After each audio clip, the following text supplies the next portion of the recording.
Welcome back to the Aussie shed, ladies and gentlemen. This video is the very first part in the journey of building a twin turbo system for my Nissan 370 GT. It's just been out for its last drive in naturally aspirated form, purpose of which was to test the fuel system modifications that have just been done to the car in preparation for the turbo build. It's about to go into the shed. When it leaves here, we'll be talking twin turbo forced induction. So, hope you guys are keen to come along on the journey with me as I transform the NA370 GT into a twin turbo beast. So let's get her in the shed and start turning some spanners. Let's start tearing this baby apart, eh?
That's all the exhaust and everything off, folks.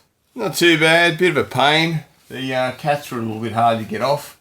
One of the bolts was very, very hard to get to, and being exhaust bolts, they were not very compliant. I did heat one of the nuts up with the oxy to get it undone because I just could not get it. Fortunately, I was able to get the oxy in there without burning anything, which was bloody great.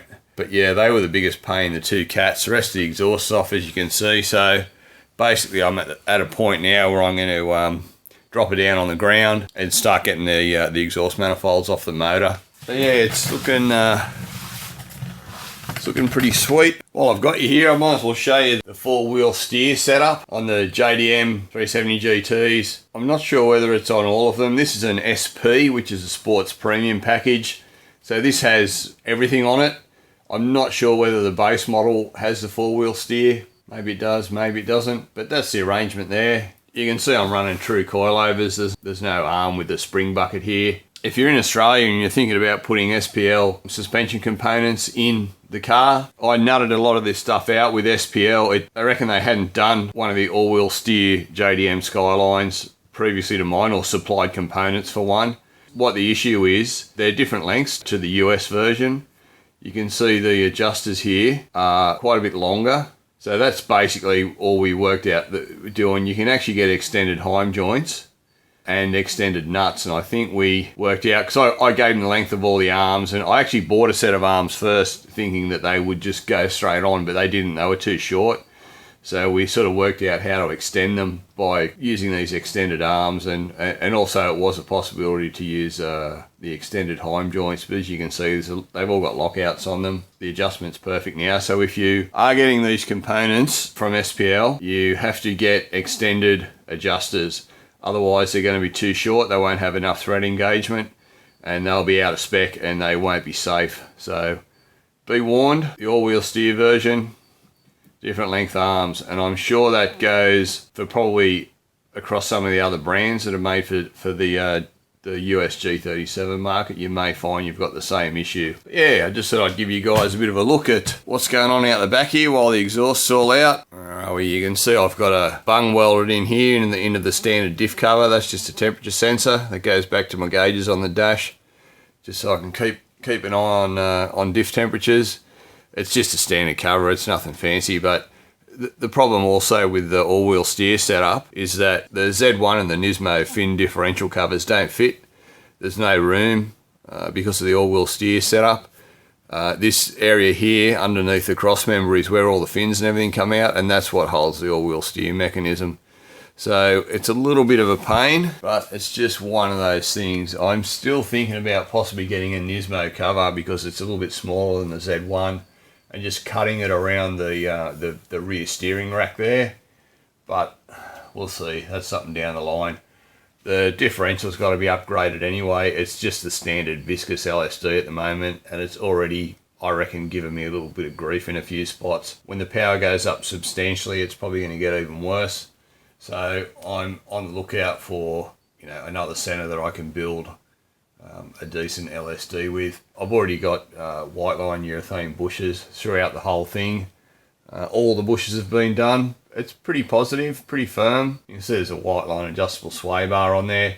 It's adjusted in the middle at the moment, but I'm probably going to move it out to soft, I reckon. If I could do it again, I'd probably just leave the standard bar on the back, I reckon. I've got the front bar on, it's adjustable as well, and I've got it on full hard. And I think the back needs to be on full soft. Just my feeling on it anyway. But I've also got bloody tyre issues as well. I've got Michelin Pilot Super Sports on it at the moment, and they're a bit old. I've had the car for quite a few years, and the tyres are, yeah, they're past their use by date of age, I reckon. Exactly when they were made, but they're just getting worse and worse. They're getting harder and harder, and they're just not real great anymore. I've still got plenty of tread on them, but they're just not real great. So it's hard dialing in suspension when you've got shit tyres on. It just distorts everything, you know. So yeah, I've got tyre issues, but I've purposely left the tyres until I finish the turbo build because the vehicle's been in and out of the shed a bit, mostly in the shed, doing stuff on it all in preparation for this over the years, and there was no point putting new tyres on it just to have it sitting in the shed again. So I'm going to wait until the turbo kit is finished and installed, and then I'll look at getting some new tyres, maybe even some new wheels, because I'm just running the factory 19 by 9s, I think they are. 19 by 9.5 maybe, with a 275 on them on the back. I've got 245s on the front, 275s on the rear. It's a pretty good combination, but I don't think they're going to be able to handle the power, so I want to try and fit as much rubber as I can under the back. Anyway, none of that really matters. So at this point, all the exhaust's off, and we'll take it down off the hoist, and I think I'll start back in the engine bay and have a look at getting those exhaust manifolds off. I'll probably pull the intake manifold off, or the top plenum, just to get rid of the throttle bodies out of the engine bay, just to make it a little bit easier. But yeah, that's where I am at the moment. While I've got her up at this stage, I thought I might as well drain all the coolant out of it. A lot of coolant lines have got to come off up top. You can see the under tray's off now, and I've actually got the front bar and everything off as well. While that's draining, I might just show you a few things here. So you can see the sump has already got an extender on it, and you can see across the side here I've already welded some AN return line fittings on both sides of the sump extender to run the drain backs from the turbo. And if you notice up here, this is an oil supply manifold that I made probably about 2 years ago now, and where are we? Hard to get up in there to kind of see, but the feed, this is the feed pipe from your sender location originally, and let's get up in there. These are, I think they're -4, maybe -3 AN fittings. It's all in stainless to supply the turbos with. They've just been capped off. They've been like that for a couple of years, and you can see I've got an aftermarket oil pressure gauge on this end, and then on the other end is the standard Nissan sender unit there. So yeah, that's my feed into the center. and then that gives me 2 outputs for the turbos. So yeah, while that's draining out, thought I'd just give you a bit of a look. As I say, there's a lot of that sort of stuff that's been done on the vehicle. There we go, just up under the front, back a bit. You can see that's my transmission cooler there. Lines running back across the top, down here and back into the transmission. That's a Cetrab, I think it's a, I don't know, 20 something row cooler. That's been on there for a couple of years. Dash 8 lines going across the top in there. Oh yeah, he's bloody dirty. Like I say, that's been a couple of years that's been on there for all this stuff. So it's all pretty tried and tested. They're all just a case of one less thing to worry about when the turbo system goes on. You know, less work to do, less stuff to troubleshoot at the end of the day. Yeah.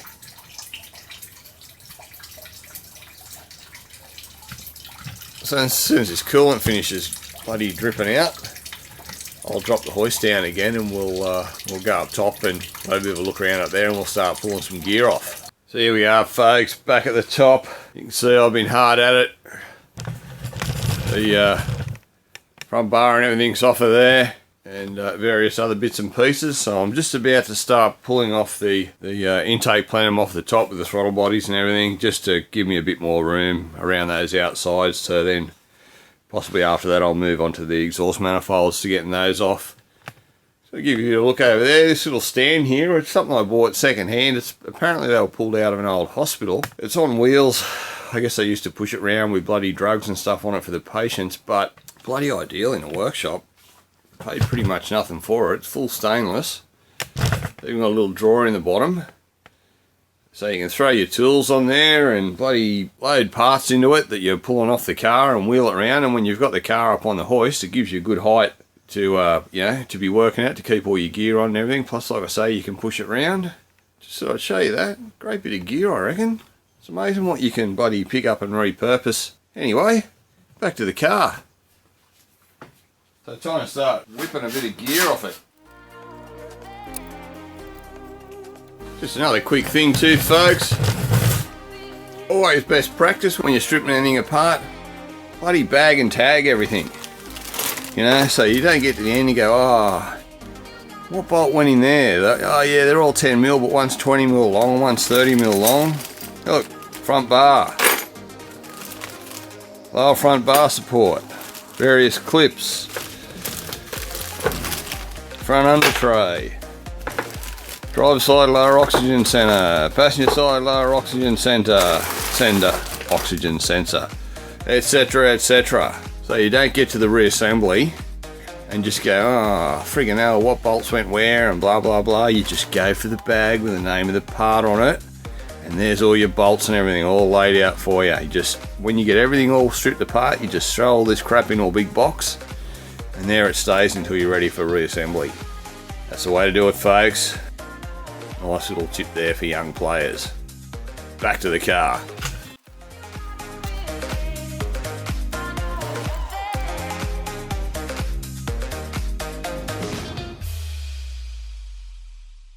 Anywhere where we're opening the system up, like in these PCV valves on the top here, mate, bit of tape over the top.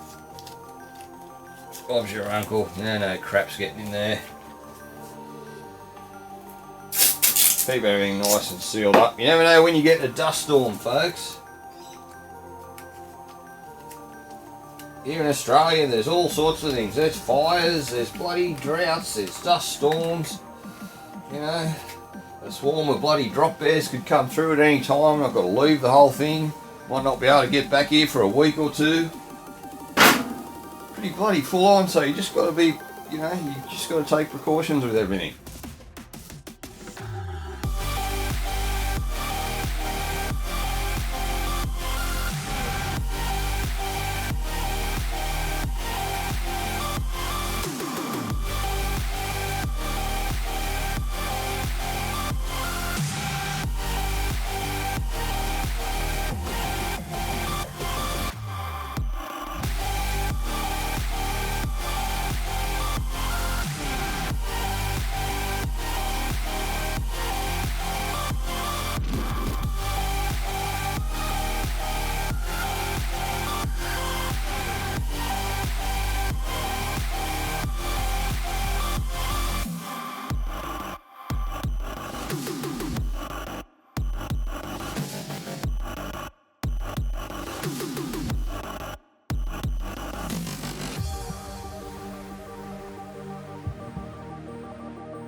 Very first thing to do, folks, don't wait until you've dropped a bolt down the intake manifold. As soon as you get the top off, close the hole up. That way you won't have a moment of pain.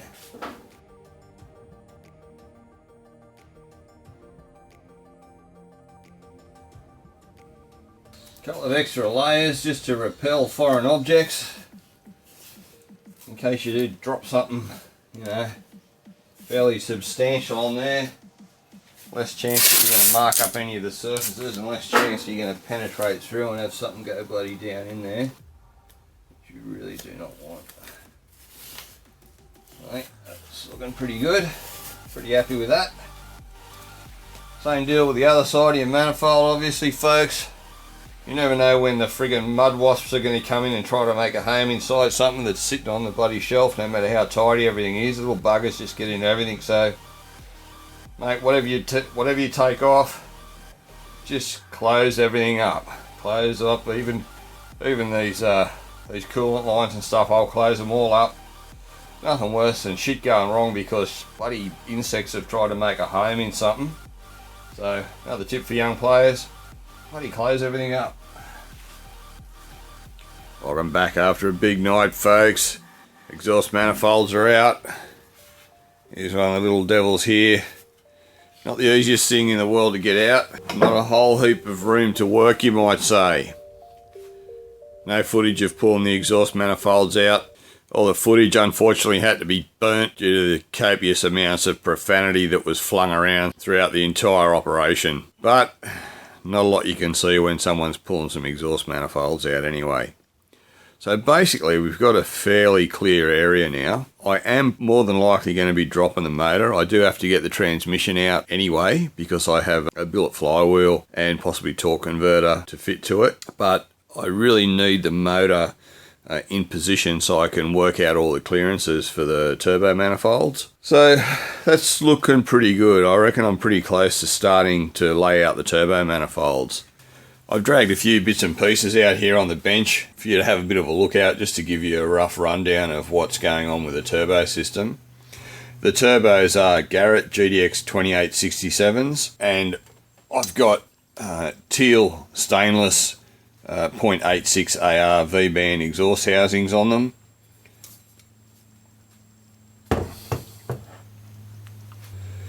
I'm going to be running 2 teal MVS 40mm wastegates and 2 teal QR recirculating blow-off valves, just to keep the douche down a little bit. These are flange plates for the turbo manifolds. I made these up myself here in the shed just using hand tools. Nothing fancy, no laser cutting or anything like that. These are just purely built by hand using a drill press, a belt sander, some hole saws, and just various hand tools. I don't have any footage of this. Like I say, I made these up quite a while ago, but I do have some stills, so I might insert some stills with a bit of a voice overlay just to kind of show you how I made them, because they weren't that hard to do and they turned out really well. They're just made up of 12mm flat bar, 12mm flat stainless flat bar. Even to get this recess here that your pipes sit into there, that was just done with a hole saw, running that size hole saw first before cutting the hole out of the center. There are quite a lot of different techniques that you can use just with your basic hand tools in your shed to turn out a product like this. Yeah. In this first bit, you can see I'm just using a cheap carbide tipped hole saw in the drill press just to drill out through the back of one of the flange plates in the early stages. You'll notice the holes already marked out for the stud mounting positions, and I'm actually drilling through the back side. It appears that there's probably quite a bit of work already been done to the other side of this flange plate. In this pic you can see what the other side of the flange plate looked like at this stage when I've drilled through from that other side. The top plate there is what I was drilling in the previous picture, and the bottom plate there shows where we were coming through. You'll notice that in the lower flange plate, the area between where the recess on the outside where the pipe sits into, there's quite a large lip going across there. Most of that actually gets removed further down the line, but you can see how actually two different size hole saws were used there to get that recess that's used to rest the pipe into. This is due to there being two unique sides on this flange plate that have to be blended in together, which just requires a little bit of planning ahead. In this pic you can see I've just got 3 bends sitting there neatly in those recesses that have been done, just to show how they sit in there. In this pic you can see I've got a rotary burr mounted in the drill press. At this stage I'm using it to remove a bit of the material from the flange plate from the side that has those recesses. You can see now that lip, that edge on the inside is a lot smaller, and that's due to it being opened up to suit the oval shape of the flange plate on the other side. The next pic just shows the template that I made to give me the final shape of the flange plates. You can see I've just used a new genuine gasket there. I've used that to mark out onto a piece of white cardboard, and then from there I've just worked out exactly what I wanted the final finished shape of the flange plates to be. And you can see on the lower flange there I've actually already started to cut it out to get me that final shape. And this pic shows how I went about getting that shape. You can see I've used the hole saw and drilled 3 holes along the top, which means I don't have to get any other tool in there, because it would be very hard to get that shape in there by cutting it out with, for example, an angle grinder, whereas all of the external radiuses can be done with an angle grinder, where internal stuff like that's really hard. So if you can use a hole saw to get the shape and then run the angle grinder or whatever cutter you're using, bandsaw or whatever, into that area, it just makes it a lot easier. This pic is just the flip side of the 2 flange plates from the previous pic. You can see how the oval shape, which matches the exhaust ports on the heads, has been shaped into this area. It's still at a fairly early stage and probably had a little bit more cleaning up done by the look of it there, but you can see how the different edge tapers and everything have been done. That's just been done with a rotary burr by marking it with the original gasket on the inside on this inside face and grinding out to suit, whilst blending into the round shape on the other side to start the manifolds from. In this pic you can see where I've started to cut the shape out with the angle grinder. You can see I've cut a piece across along the top, and this shows why drilling those 3 holes along the top was so important, because it just means that that's an area that you don't have to get into with the angle grinder or anything. It's pretty much finished where those holes are. You just have to cut up to them and then round a few edges off. In this pic it's where I'm starting to go at the bottom. You can see I've obviously done a little bit of clean up work along the top after finishing them off with a grinder. And I'm just starting into the bottom. I've just got a couple of clamps clamping it to a saw stool, and then I'm just going at it with the grinder.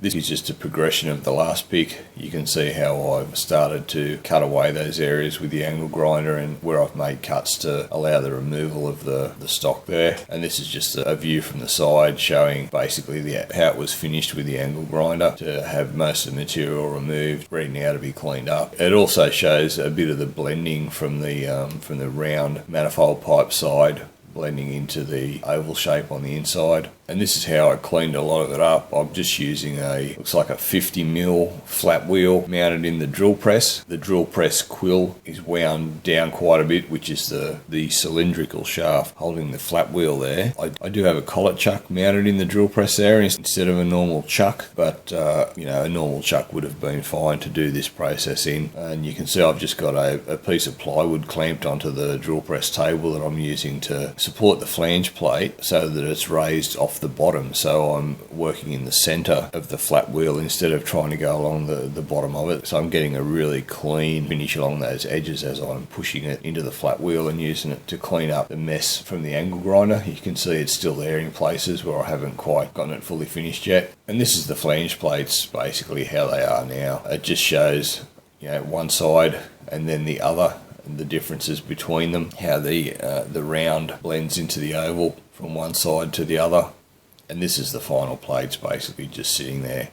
After I got to this stage, all I did was cut a slight recess on one side, which wasn't really necessary. It was really just a cosmetic thing. I was bored at one point and thought, oh, that'd look pretty funky. So I did it, but there really was no reason. You can see how nicely those edges cleaned up with the flat wheel, just how good they look in their finished form. So as you saw, it was just done purely with hand tools, a drill press, an angle grinder, a belt sander, just a lot of time, a lot of patience, and you know, you can make stuff that way. You don't need plasma cutters, laser cutters. You can just buy some flat plate with a bit of time and a bit of patience, cut them out yourself. So these will be the basis for our turbo manifolds build. I have all the pipe and everything here, so where I'm at with everything now, now that I've got a clear area under there, is to mount these on the side of the engine, work out turbo positions, and somehow brace the turbos off the manifolds in such a position as I can start